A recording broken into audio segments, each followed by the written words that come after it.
मैं भारत को भारतीयता की मान्यता के आधार पर फिर से खड़ा करना चाहता हूं, उस काम में लगा हूं। 20 सूत्र लिखे हैं कि भोजन पचेगा तो क्या होगा और भोजन सड़ेगा तो क्या होगा। मैं सड़ने वाले हिस्से की बात कर लेता हूं। वो कहते हैं कि भोजन अगर सड़ना शुरू हुआ तो सबसे पहले गैस बनेगी, वायु बनेगी, वायु, और ये वायु आपकी जिंदगी हराम कर देगी। लेकिन आज के जो सूत्र हैं वो जिंदगी का फंक्शनल हिस्सा है। आप जानते हैं कि कोई भी सिद्धांत होता है उसका एक हाइपोथेसिस होता है और उसका एक फंक्शनल पार्ट होता है। तो आज से जो शुरू हो रहा है वो फंक्शनल पार्ट है। इस फंक्शनल पार्ट में सबसे पहला सूत्र भागवत जी का। भागवत जी के लिए उनके 7000 सूत्र सभी महत्व के हैं, सभी महत्व के। उन 7000 में से मैंने कुछ चुनकर निकाले हैं जो मुझे लगता है 2007 के हिसाब से बहुत महत्व के हैं। हो सकता है 3500 साल पहले कोई सूत्र बहुत महत्व के हों और अब 2007 में हमारी जीवन शैली के हिसाब से वो उतने महत्व के ना हो, क्योंकि भागवत जी ने जिस जीवन शैली में रहते हुए वो सूत्र लिखे हैं वो ऋषि मुनियों की जीवन शैली है। आपकी जीवन शैली और ऋषि मुनियों की जीवन शैली में थोड़ा अंतर है। तो आपकी जीवन शैली के हिसाब से मैंने जो सूत्र निकाले और जिनको मैं महत्व का क्रम देता हूं उसमें सबसे पहला सूत्र, संस्कृत में वो कहते हैं कि पेट जिंदगी भर आपका अच्छा रहे, दुरुस्त रहे। इसका मतलब यह है कि आप जो कुछ भी खा रहे हैं उसका ठीक से आप पाचन करते रहे। वो कई बार ये लिखते हैं अपने सूत्रों में कि खाना महत्व का नहीं है, खाने को पचाना महत्व का है। आपने खाने को खाया ये इतना महत्व नहीं है, जिसको आपने खाया उसको पचाया ये ज्यादा महत्व का है। क्योंकि भोजन पचेगा तो रस बनेगा, उसी रस में से मांस, मज्जा, रक्त, मल, मूत्र, वीर्य, मेद ये सब बनेगा, अस्थियां बनेंगी और वही आपके शरीर के लिए आगे जीवन में काम आएंगे। तो खाया वो महत्व का, उससे भी ज्यादा महत्व का खाया हुआ पचाया। तो वो कहते हैं कि पेट हमेशा दुरुस्त रहे, माने पाचन क्रिया आपकी हमेशा अच्छे से चलती रहे। इसके लिए पहला सूत्र उन्होंने लिखा भोजनांते विषम वारी। ये पहला सूत्र मेरे हिसाब से, उनके हिसाब से नहीं, मेरे हिसाब। पहला सूत्र भोजनांते विषम वारी। इसका सीधा सा अर्थ है भोजन के अंत में पानी पीना विष पीने के बराबर है। सूत्र ये है भोजन अंते, भोजनांते। आप जानते हैं संस्कृत में मिला के कहने की परंपरा है। भोजन अंते माने भोजन के अंत में, भोजनांते विषम वारी। विष समझते हैं आप, जहर, जहर जैसा क्या है? पानी। भोजन के अंत में पानी जहर के जैसा है, विष के जैसा है। यह सूत्र है। अब इसको थोड़ा व्याख्यायित करता हूं ताकि समझ में आए। भोजन के अंत में पानी विष के जैसा है, यह बात वो कह रहे हैं। इसको समझना चाहिए कि क्या कह रहे हैं। सूत्र उतना ही है, समझने के लिए मैं आपको बहुत उदाहरण दूंगा ताकि आप जल्दी पता कर पाए।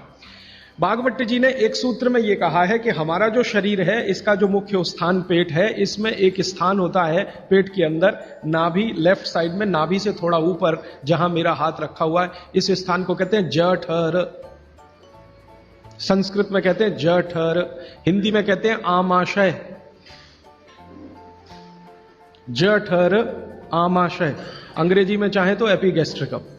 तो ये जो जठर स्थान है, भागवत जी कहते हैं कि इसमें अग्नि प्रदीप्त होती है, उसी को कहते हैं जठराग्नि।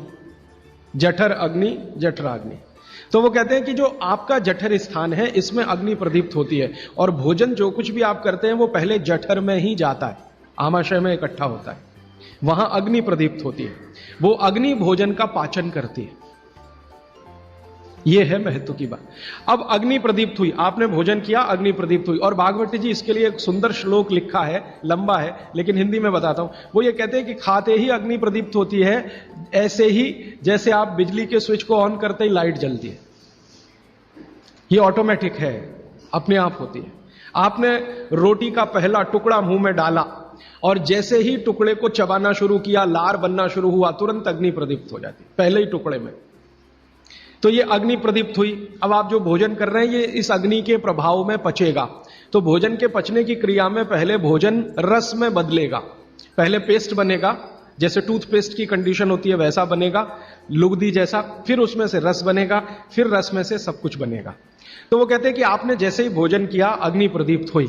अब ये अग्नि भोजन को पचा रही है और आपने भोजन पूरा करते ही पानी पी लिया, गट गट गट गट गट गट।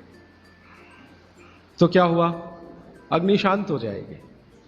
आपके रसोई गैस में चूल्हा जल रहा है गैस का, और जलते हुए चूल्हे पर पानी फेंकिए तो बुझ जाएगा। अग्नि का पानी से मेल नहीं है, दुश्मनी है। तो आपके पेट में खाना खाते ही अग्नि जल रही है। अब आपने पीछे से गिलास 2 गिलास पानी पी लिया, कोई लोग तो लोटा भर के पी लेते हैं, कई लोग तो भोजन से ज्यादा पानी पी लेते हैं। तो ये जो पानी गया इसने अग्नि को शांत कर दिया। अब अग्नि शांत हो गई तो फिर भागवत जी कहते हैं भोजन पचेगा नहीं, वो सड़ेगा। अब उन्होंने 20 सूत्र लिखे हैं कि भोजन पचेगा तो क्या होगा और भोजन सड़ेगा तो क्या होगा। मैं सड़ने वाले हिस्से की बात कर लेता हूं। वो कहते हैं कि भोजन अगर सड़ना शुरू हुआ तो सबसे पहले गैस बनेगी, वायु बनेगी, वायु। और ये वायु आपकी जिंदगी हराम कर देगी। और ये वायु की तीव्रता जब बढ़ेगी तो गले में जलन होगी, छाती में जलन होगी, पेट में जलन होगी। फिर और ज्यादा तीव्र अगर ये हो गई वायु तो ये शरीर में जाएगी, घूमेगी, क्योंकि वायु को पकड़ना मुश्किल है, जहां स्थान मिलता है वहीं जाती है।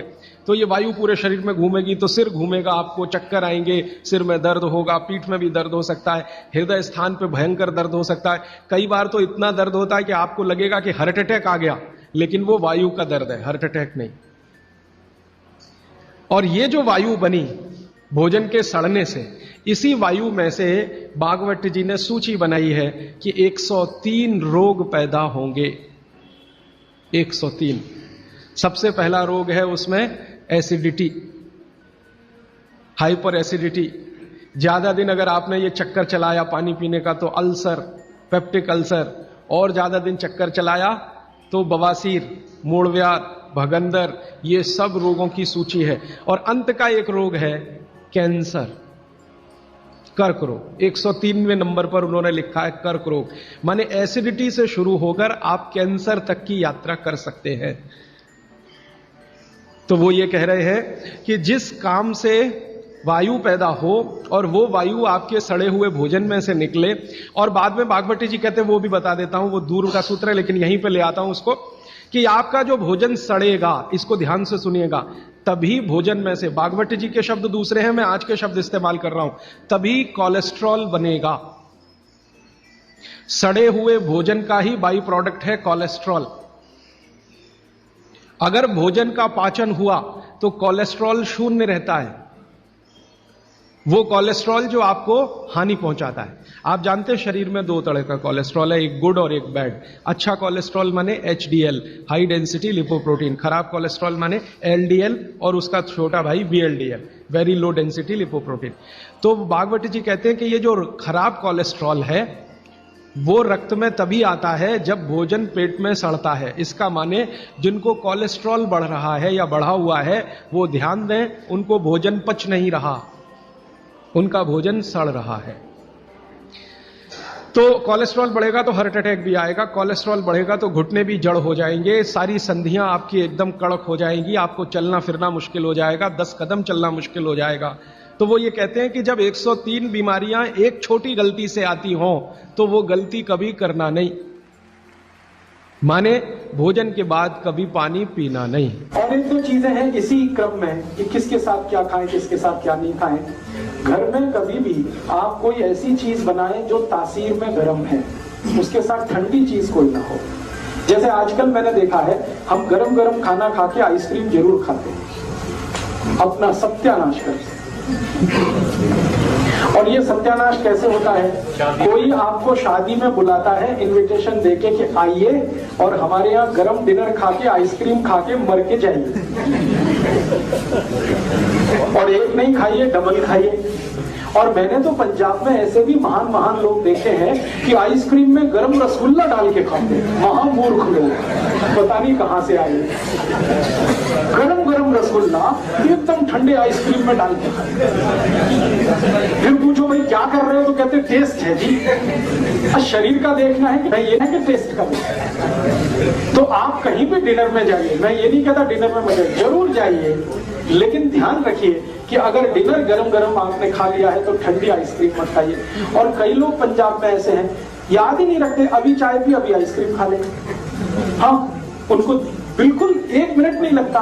चाय पी के निकले, कहीं आइसक्रीम खा के आ गए, आइसक्रीम खा के आ गए, इधर चाय पी ली या इधर कॉफी पी ली।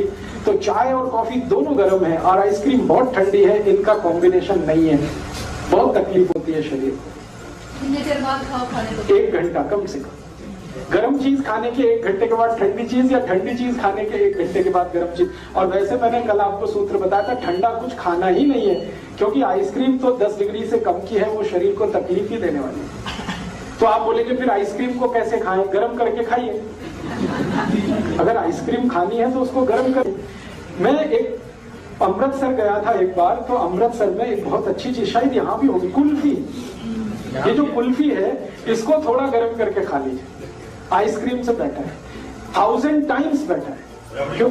हाँ, रबड़ी खाइए ना, तो कुल्फी वो शायद रबड़ी की ही बनाई है, खूब दूध गर्म करके रबड़ी जैसा हो जाता, फिर कुल्फी जमाते। तो कुल्फी को थोड़ा गर्म करेंगे तो वो रबड़ी जैसा ही हो जाता, वो खाने लायक है। माइक्रोवेव से अच्छा है गैस का चूल्हा। तो आप जो है रबड़ी खाइए, आइसक्रीम छोड़ दीजिए, कुल्फी पे आ जाइए और कुल्फी को हल्का गर्म करके खाइए, वो आपके लिए बहुत मुफीद है। कारण एक ही है कि आइसक्रीम में जितने केमिकल्स हैं, कुल्फी में एक भी नहीं। कुल्फी में दूध ही दूध है, वो भी अच्छे से गर्म किया हुआ है, बस उसको ज्यादा ठंडा कर दिया तो वो जम गया है। आप उसका ठंडापन निकाल के खा लीजिए, करके खा। हाँ। और नहीं तो एक आखिरी ऑप्शन बताता हूँ, खाना ही है आपको, तो मेरा ये कहना है कि उसको सलीके से खाइए। जैसे आप कुल्फी खा रहे हैं ना, तो उसका तरीका ये है कि पहले उसको मुंह में रखिए, थोड़ी देर कुल्फी का टुकड़ा काट के मुंह में रखिए और उसको घुमाइए, तो जो लार है वो उसको अपने आप गर्म कर देगी। जब हल्की गर्म हो जाए फिर अंदर ले जाए। ये लास्ट ऑप्शन है। जब खानी ही है तो मेरी बात तो मानिए, उसको गर्म करके खाइए। खानी ही है तो थोड़ी देर मुंह में रखिए, उसको घुमाइए, थोड़ी लार से वो गर्म हो जाएगी। दोस्तों, सबसे पहले तो चैनल सब्सक्राइब करें, फिर लाइक, कमेंट और शेयर करें। और हाँ, हमारा एंड्रॉयड ऐप डाउनलोड करना ना भूलें।